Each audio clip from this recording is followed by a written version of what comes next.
আয়কর রিটার্ন দলিল নয়, সুশাসনের শক্ত ভিত্তি। বিসমিল্লাহির রহমানির রহিম। সম্মানিত সুনাগরিক করদাতাবৃন্দ, আসসালামু আলাইকুম। আমরা যারা নিয়মিত কর প্রদান করে থাকি, আমরা অবশ্যই একটি আয়কর রিটার্নের সঙ্গে পরিচিত। আমি দীর্ঘদিন এই পেশার সঙ্গে জড়িত একজন সেবাদাতা, অর্থাৎ আমার সম্মানিত করদাতারা আমার কাছ থেকে এই সেবা গ্রহণ করে থাকেন।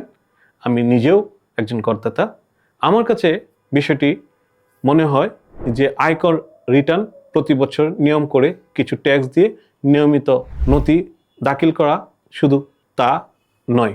আমি বিষয়টি একটু অন্যভাবে ভাবছি যে এটি হতে পারে আমাদের প্রচলিত সমাজ ব্যবস্থা একটি শক্তিশালী দলিল, এবং সেই দলিলটি অবশ্যই সুশাসনের।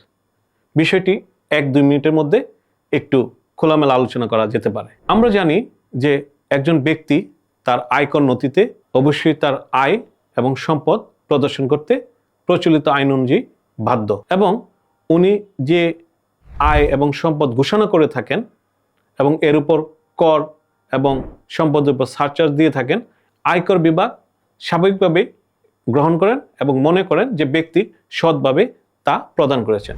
ক্ষেত্রমতে আয়কর বিভাগ অডিট আপত্তি এবং বর্তমান অটোমেশনের যুগে যদি আবিষ্কার করতে পারেন যে ওনার দেয়া তথ্যের কিছু গরমিল আছে, অথবা আয়কর বিভাগ আবিষ্কার করতে পারেন যে ওনার তথ্য গোপন আছে, তাহলে অবশ্যই এই বিষয়টি যাচাই বাছাইয়ের জন্য আয়কর বিভাগ নিয়ে থাকেন। কিন্তু আমরা জানি আয়কর নথি আরেকটি আইনকে কমপ্লাই করে আমলে নেওয়া হয়, সেটা হলো দুদক আইন।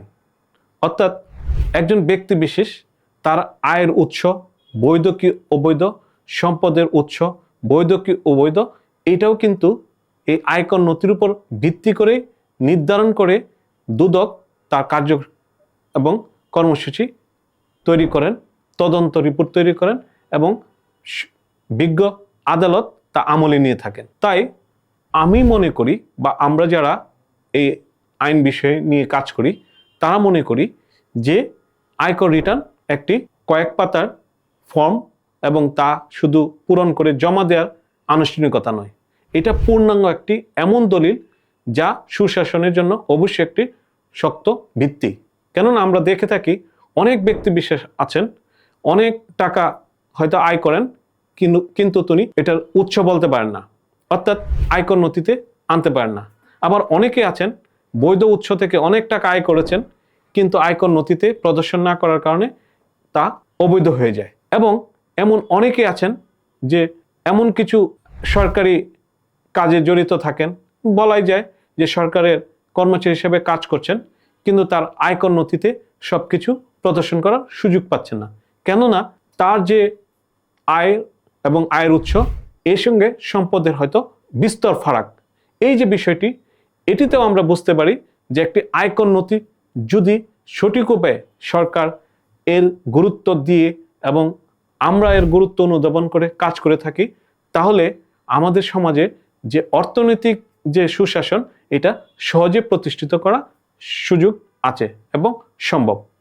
আর আমি একজন পেশাজীবী হিসেবে মনে করি, আমরা যদি আমাদের আয়কর নথিটা, সেটা আমি ব্যবসায়ী হই, আমি সেটা রাজনৈতিক কর্মী হই, আমি যে কোনো পেশাজীবী হই, ডাক্তার, আইনজীবী অথবা ইঞ্জিনিয়ার বা অন্য যে কোনো ব্যবসা হই, আমিও যদি আমার আয়কর নথিটি সঠিক উপায়ে এবং সুন্দর উপায়ে উপস্থাপন করি এবং আমার আয়কর নথির সকল তথ্য সম্পদ এবং সঠিক কর যদি আমি প্রদান করে থাকি, তবে আমার আয়কর নথিটি অসম্ভব একটি শক্তিশালী দলিল হিসেবে চিহ্নিত হতে পারে, এবং আমিও রাষ্ট্রের যে সুশাসন তার একটি অংশ হওয়ার সুযোগ পেতে পারি।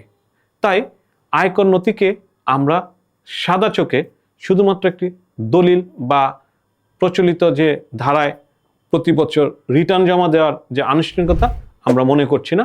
আমরা মনে করছি এর দ্বারা অর্থনৈতিক সুশাসন আরও বেশি শক্তিশালী হবে। ধন্যবাদ সবাইকে আজকে আমাদের সঙ্গে থাকার জন্য। আল্লাহ হাফেজ।